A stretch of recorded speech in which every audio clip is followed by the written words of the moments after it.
Welcome to this hands-on session on fluorescence lifetime imaging in the frequency domain.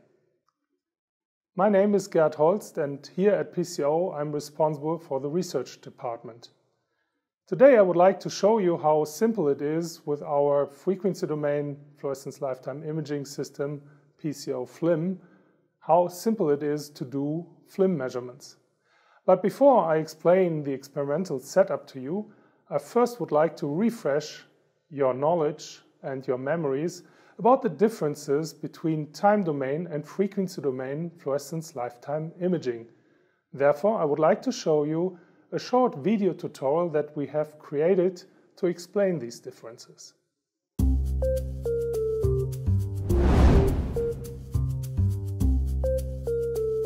Fluorescence lifetime imaging, or FLIM, in the time and frequency domain. The differences in fluorescence lifetimes in luminophores can be used as an imaging technique called FLIM.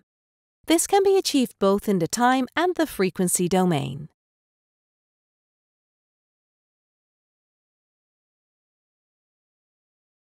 Established examples of time domain equipment are point-scanning TCSPC systems.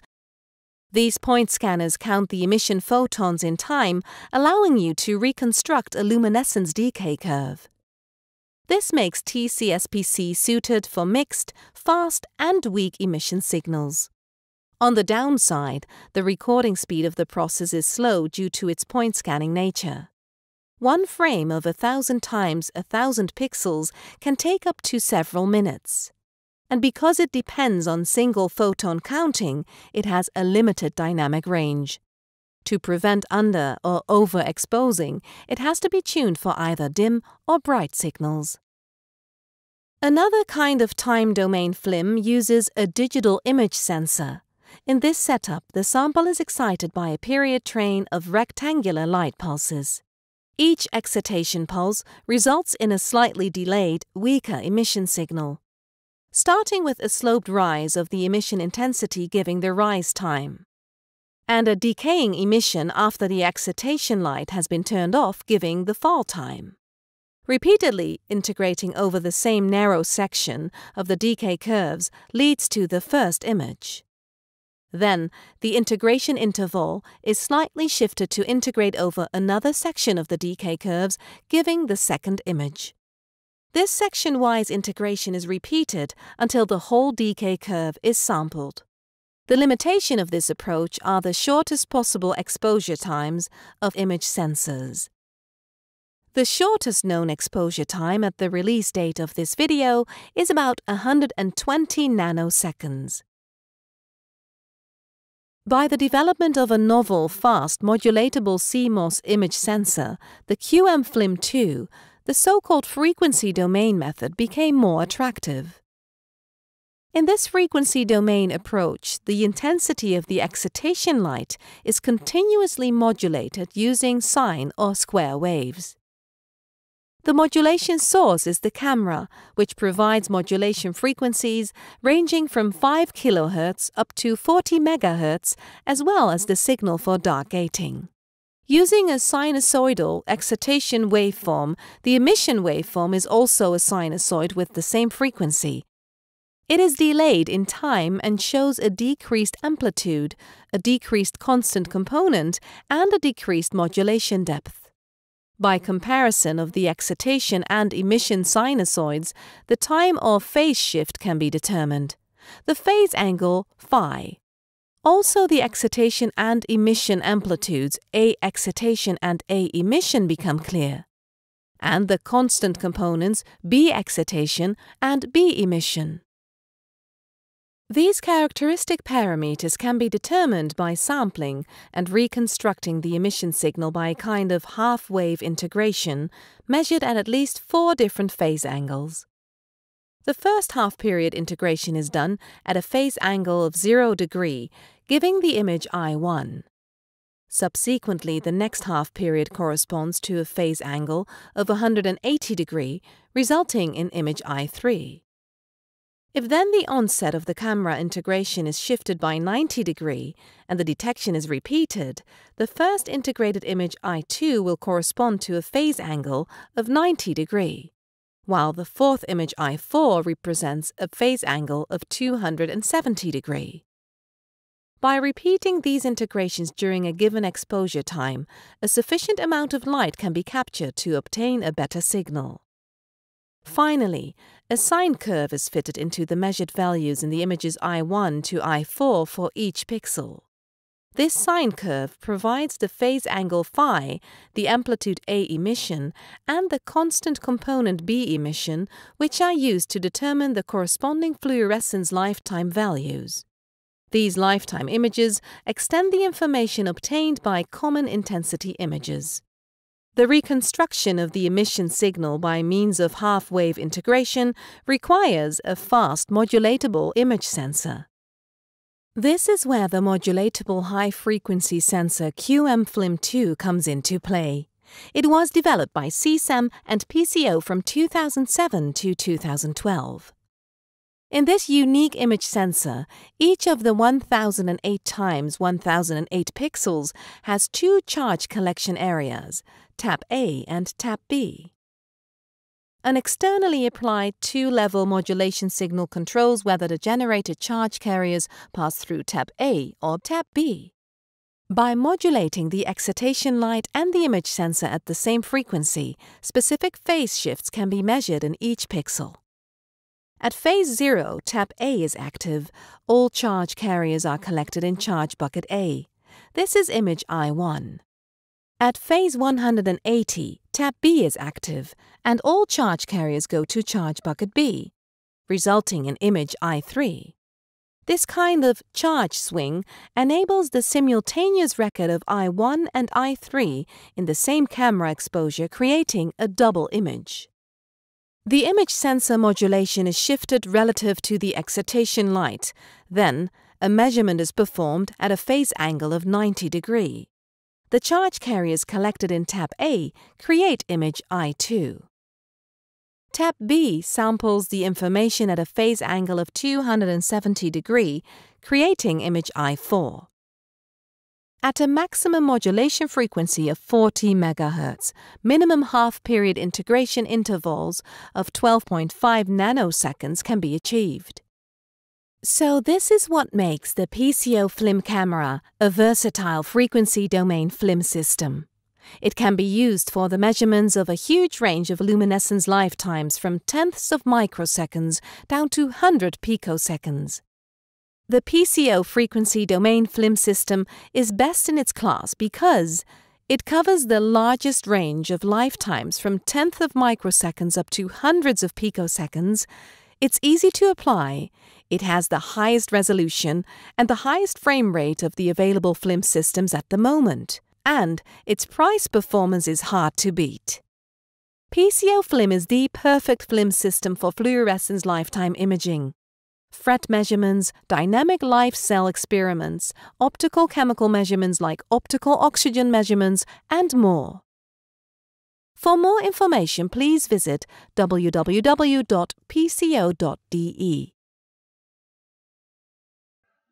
Now you've learned about the differences of time and frequency domain camera-based fluorescence lifetime imaging. You've seen that we achieved to develop a new CMOS image sensor, QM-FLIM2, which has been used to create the camera system PCO FLIM.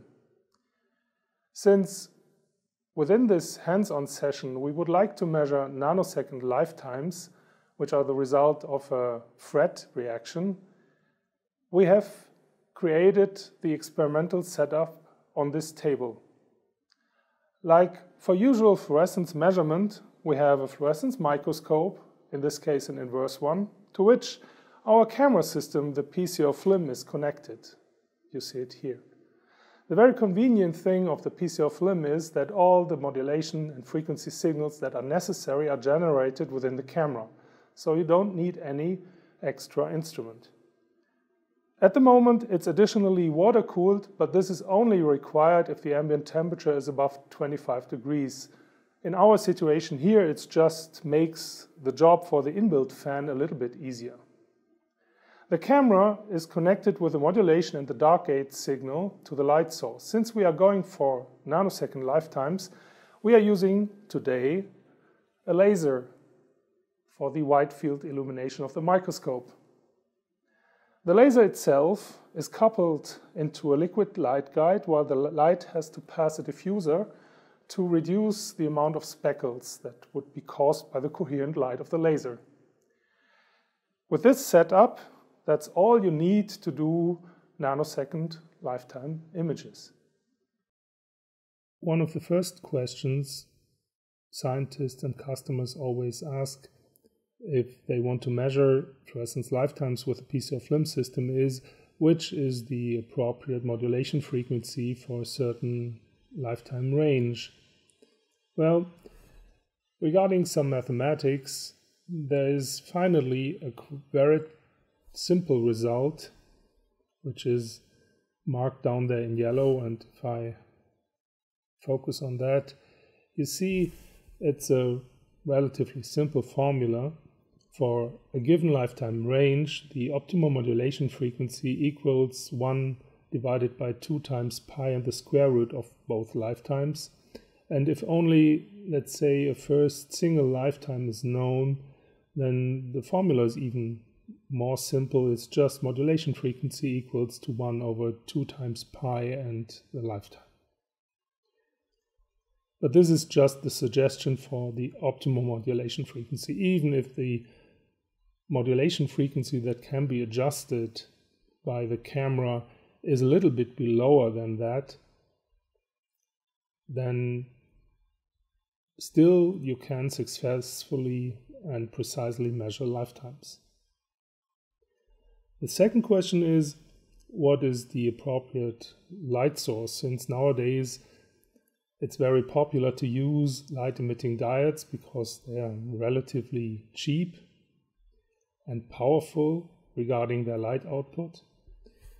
We have to use a light source that can be modulated as fast as we need. So the situation is as such. We would like to continuously modulate the light source, and what is wished is a modulation depth that is near to 100%. This would be the light output in the left of these two graphs. Unfortunately, if you test LEDs and if you increase the frequency with which you would like to modulate them above 10-20 megahertz, then the modulation depth decreases. And we also have checked LED light sources that proclaimed to be modulatable up to 200 megahertz, but then the modulation depth is minimum. The problem with this is that most of the light, if you have a light source that has such a poor modulation depth, is wasted. It just burns and bleaches the samples without getting any useful information. Therefore, we suggest, if you have to measure fluorescence lifetimes in the nanosecond range, then modulation frequencies between 20 to 40 megahertz are required, and for that purpose only lasers are an adequate excitation light source. Below that, if you have lifetimes in the range of, let's say, 10 to 100 nanoseconds, or even in the microsecond range, then you very efficiently can use LEDs as light sources. I would like to introduce to you the PCR film pad, which is the control pad that allows the use of the PCR film camera system. It has 4 tabs. First one being called sequence configuration, which allows all the control parameters to adjust the camera system. At the very top you find the exposure time window, where you can select from a drop-down list the appropriate exposure time, and you can as well input it with the keyboard. This is followed by the modulation properties, which include the selection of the modulation source, internal or external, the selection of the output waveform, which could be either sine wave or square wave, and the input and control of the modulation frequency called master frequency. This could be in the range of 5 kHz up to 40 MHz.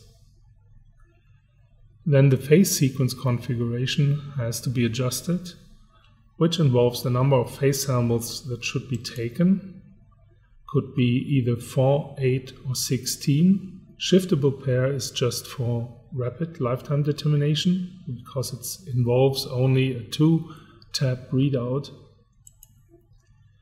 The additional phase sampling takes care of the asymmetry correction, which is required to reduce the amount of asymmetry noise caused by slight asymmetries between the 2 tabs in each pixel. The third, the phase order, is only valid if additional phase sampling is set on yes, because this controls the sequence in which the inverse phase samples are taken. So either one total sequence after the other, or one double image and the inverse double image directly after the first one. This might help in case of strongly bleaching fluorophores to prevent any systematic error. The tab select button allows for selection of reading out either only one or the other tab or both, which is the usual case. The sequence configuration tab is followed by the referencing. The referencing describes the reference or the reference measurement, where you can adjust the number of images to average. You have to input a proper referencing lifetime, which I will show later on how to do that with a real reference measurement. Then you can capture the reference, you can save it, but as well you can load a reference file. If you've done this in the morning and you have the same settings again, then you can load the reference file and apply the reference to the current measurement. This is the referencing tab. The next one is called background correction, and this causes the camera, in case the setting is in a way that no light is reaching the camera, it causes the camera to record a stack of images that will be averaged and taken into account the behavior of the dark current. So there are a few different exposure times, very short ones and a long one, and the data are stored, and depending on the adjusted exposure time, this specific part of the offset is subtracted. Finally, there's the film analysis tab. Here there are some controls how the phasor plot feedback is performed on the fluorescence intensity image, and you can have a look if the false color-coded result images should be weighted with the intensity distribution of the fluorescence intensity images. And that's about it. These are all the functions of the PCO film pad. Before we can start with a real measurement, we need to perform a reference measurement, because this is required to figure out what is within your optical system. Keep in mind that in 1 nanosecond light travels about 30 centimeters, and any additional 30 centimeters therefore would cause an additional phase angle due to this time delay. Therefore, we have to figure out what the system causes as offset, and for this purpose we need a reference measurement. What is required for the measurement itself is a fluorophore with a more or less mono-exponential decay and with a known lifetime. It doesn't matter whether the fluorophore is dissolved in a plastic or it's a liquid, as long as you know the lifetime and as long as it can be used within the same spectral conditions like your sample. For our purpose, we are using these reference standards from a company named Stana Scientific in England, which are very convenient because the fluorophores are inbuilt within a plastic window, and we can use these metal slides which have the same size like a standard glass slide. With the adjusted camera controls, with all the settings that you need for your later on measurement, you make this measurement while placing the reference on the stage, switching on the light, covering it, and then focusing the microscope to the surface of that slide. And when you're ready with the focusing, you can switch to the camera and continue with the rest of the measurement within the software, which is in our case Nikon NIS Elements that controls the whole system. Now I've focused on the surface of the reference slide and I'm switching to the camera readout and have a look to the live image. Here you see the structure of the dirt or some scratches on this reference slide on the surface. With that I can control whether it's properly focused, and then I move the slide to a position where there are less scratches.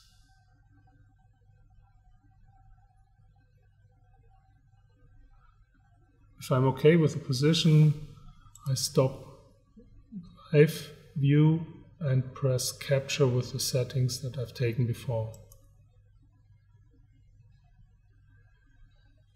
This is how it looks like if there's no reference present.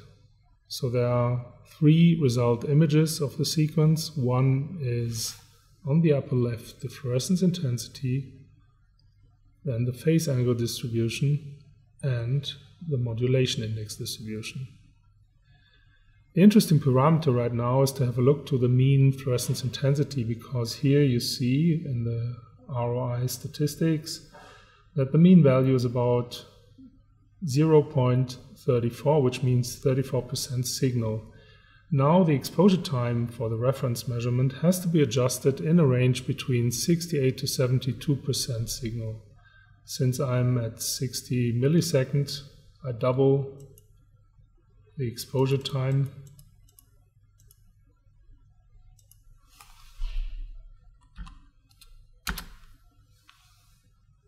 And take another measurement.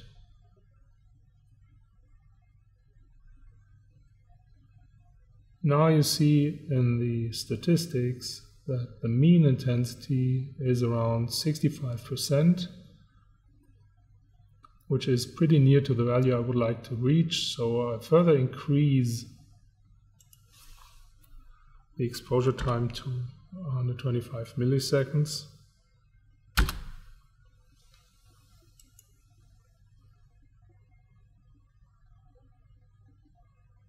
And this looks pretty good.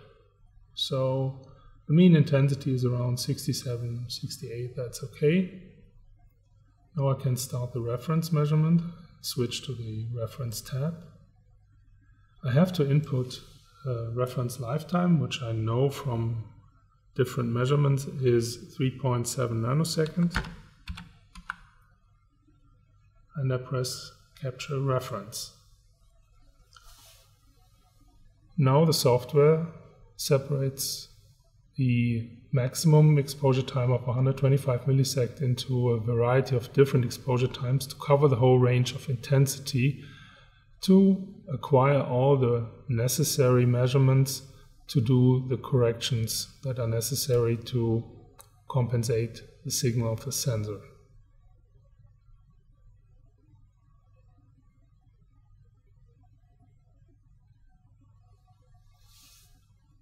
When the reference measurement is ready, it's always a good idea to store and save the results.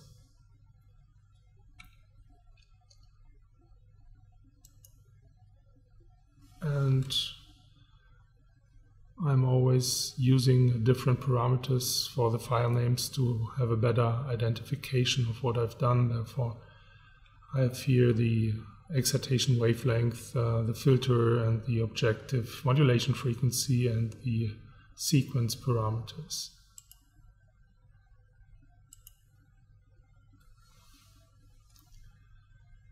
Since I now have referenced, I usually, for checking if the reference was okay or if there hasn't been any problems, I reduce the signal to a tenth and do another capture. You will now see that the number of result images has changed, because since the reference was successful, now it is possible to convert the phase angle and the modulation index distributions into phase lifetime distributions and modulation lifetime distributions. To get a better impression if this reference was successful, I'm switching to the FLIM Analysis tab, and I have a look to the phasor plot. Here you see the signal distribution in the phasor plot. It should be centered around 3.7 nanosecond, and if the reference was successful, it should have a circular shape because of the signal to noise behavior of the results.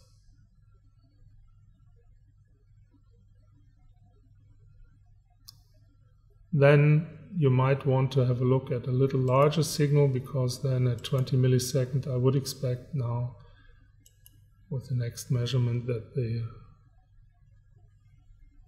circle of the noise around these 3.7 nanosecond becomes smaller, which is the result. So this looks like a good reference measurement, and now with this reference measurement you can take as many real data measurements as you like. Now we've done a successful referencing and we can start with the measurements. For this hands-on session, we've received some samples from a Spanish company named Fast-Based Solutions, which collaborates with Professor Benefshi Larijani from the University of Bath in England. They use kind of a biosensor made out of a fret pair, which uses Atto 488 and Alexa 594 to mark and identify clear cell renal cell carcinoma cells. Therefore, we received a couple of slides with tissue slices which have been treated with their type of biosensor. And the procedure how to do a measurement is very similar to the reference measurement. So you place this sample on your microscope, cover it, switch on the light, have a look, focus, and then select any area of interest to do the measurement. And when you figured out the right spot, then the same procedure is you switch to the camera and have a look with the software, maybe refocus, and do your measurement. Now, since I've identified a spot in the sample I would like to measure and investigate, I switch to the camera and have a look with Find whether the focus is okay. I can adjust. And if I'm happy, I stop and do a capture.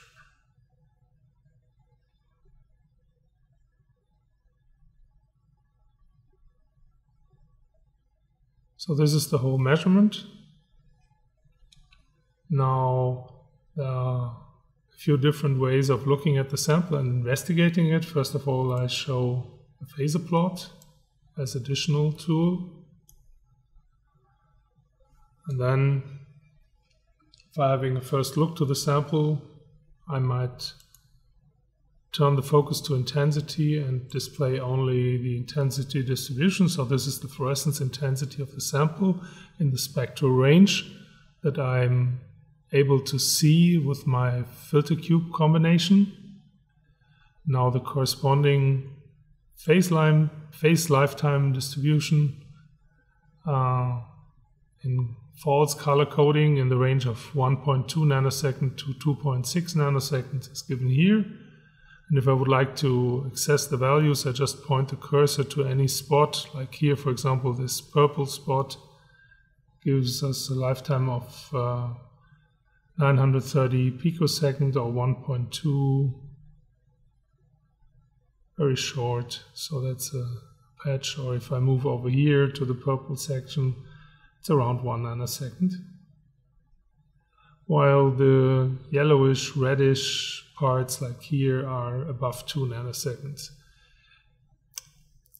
If I want to get more information about how this is linked to the structure, I can use this switch called intensity modulated display, and it will immediately give the color distribution of this false color image an intensity weight defined by the fluorescence intensity. With this I can get a good overview where the short and long lifetimes are in my sample. Another possibility would be to use the phasor plot feedback.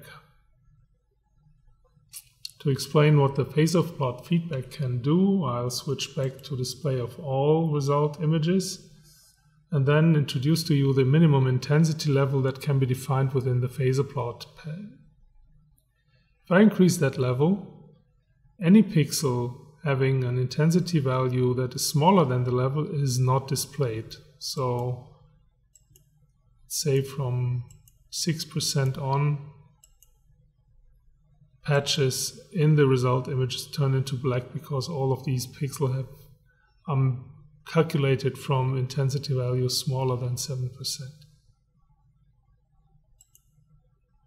Another possibility with this phasor plot is the feedback of these values in the phasor plot itself, which are given by the combination of the pixel values of modulation index and phase angle, because both of these values define a vector where the distance to the origin is defined by the modulation index and the angle towards the x-axis is the phase angle.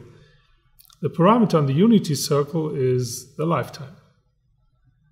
If I'm interested in where in my original image are the structures or pixel values with a short lifetime, I can do the following. I put the focus on intensity, just display intensity. Then I open a blue circle, which I can change in size and position, and move it towards the short lifetimes. And if the intensity channel colors are highlighted, which I forgot before, now the corresponding pixels are painted in blue. All the pixels are painted blue that are within that circle. If I adjust the size of the circle, these are all the cells or structures that have a short fluorescence lifetime. Compared to that, the very long lifetimes, I could use, for example, red as a color and use the red circle as a probe. So these are all the structures and cells in red. That's another possibility of using very efficiently the phasor plot for feedback towards the original intensity image.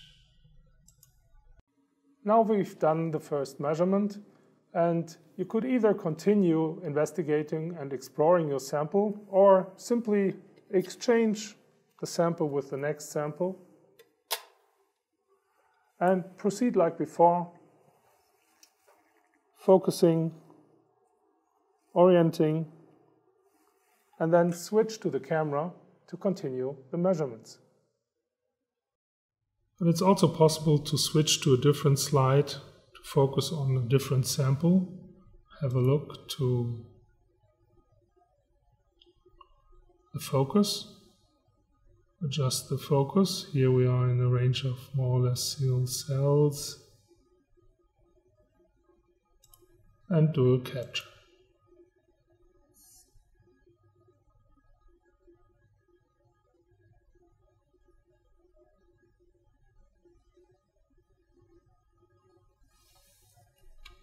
Again, a different range of cells. Let's have a look to the phase lifetime. That's in the range of 1.75 nanosecond up to 3.2. So that's a little bit longer lifetimes compared to the experiment before.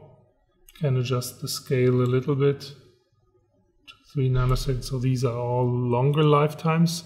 As well, this can be seen in the phasor plot by the histogram has moved towards the range between 2 nanoseconds and 3 nanoseconds. Now you've seen how to do film measurements with the PCO film system. You could continue with the same settings now to investigate and explore more samples and do all the experiments you like to do. You will not have to repeat the reference measurement unless you are changing the spectral conditions, you are changing the objective, or you change the laser power, or you have switched off the camera. Then you will have to redo the reference measurement. If you want to be sure at the end of the day you could repeat a reference measurement to see whether things have changed, but usually that's not necessary. The data are stored within the Nikon environment as ND2 files as suggested by NIS Elements. If you want to process the result images with your own software or the different software packages, it's also possible to store the 5 result images within a TIFF file format. But you have to pay attention that now these images are result images. Therefore, the TIFF file does not represent a distribution of brightness, but values. So TIFF is used as container such that MATLAB or ImageJ can open the files, but then you have the real values. For example, in a lifetime distribution, a pixel value is not 100 count, but for example, 1.9 nanosecond. We think this is convenient to use further the files for further evaluation and calculations. We've come to the end of the hands-on session. Hopefully you could see how relatively easy and simple it is to do film imaging with our PCO film system. And it doesn't matter whether you are going for nanosecond or microsecond lifetimes, it's as easy. If you have applications that could benefit from this measuring technique, why don't you talk to my colleagues and arrange a test or a demo? Thank you very much for your attention.